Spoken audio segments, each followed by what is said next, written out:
Morning, David Stewart here. Thought I'd take a minute to talk about something that I see a lot with prospective artists, people who are fellow practitioners of the guitar, students of the guitar, perhaps aspiring writers or aspiring artists, and it's kind of a disparaging attitude.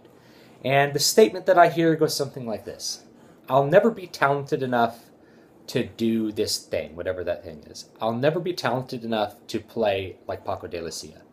I'll never be good enough to play like Paco de Lucia. Or they even have the same: I have no illusions that I'll be able to perform at your level, or I'll be able to perform at this person's level.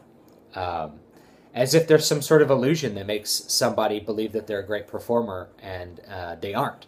I can tell you that the only difference between you as a student or as a practitioner of your instrument or your craft or your art and somebody that you look up to as great at what they do, the only difference between you and them is that they've spent a lot of time practicing that you haven't spent yet.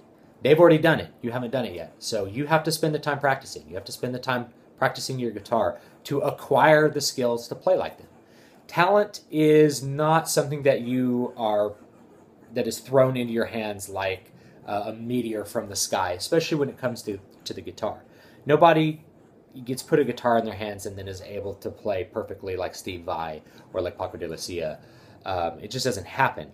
So you have to spend some time with the instrument to develop talent, to develop skills. It's a developed thing. It's something that you have to work on. It's something that you have to grow on and explore and challenge yourself with. That's how you become great at the instrument. That's how you become a great writer. Become a great writer by writing.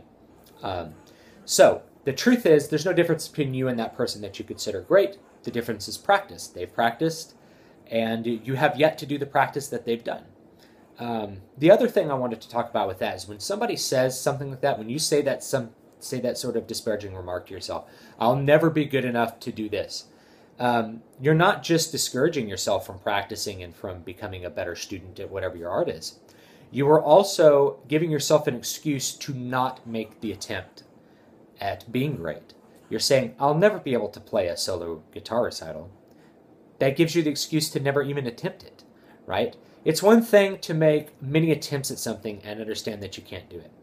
You know, if somebody wants to get into Major League Baseball and they've been in AAA for 10 years, yeah, they may never get there. But when it comes to doing something that's tangible and can be done through practice, like playing a solo guitar recital, playing at this level that this player that I witnessed plays at, it just takes practice. If you say that you can't ever do it, you give yourself the excuse to never attempt it. So what I say is practice and attempt it. And if you fail, you could try again. And if you continue to fail, maybe then you could say you can never do it. But the truth is, if you practice meaningfully, if you practice every day, even 30 minutes a day, and you set yourself the goal of doing whatever it is you want to do, playing a solo recital, playing a particular piece, you're going to get there. You're going to be able to play it.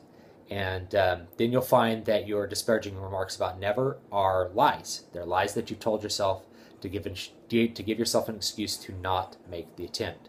So I say practice, you'll get there, and make the attempt, you'll be rewarded. Thank you so much for watching. Don't forget to like, comment, and subscribe. I really appreciate the support. I'll also have my other websites linked in the bottom, including my blog, if you want to read any of my fiction or my nonfiction articles. And I'll also have my Google+, my Twitter, that sort of stuff. So thank you so much for watching. I really appreciate it, and have a great day.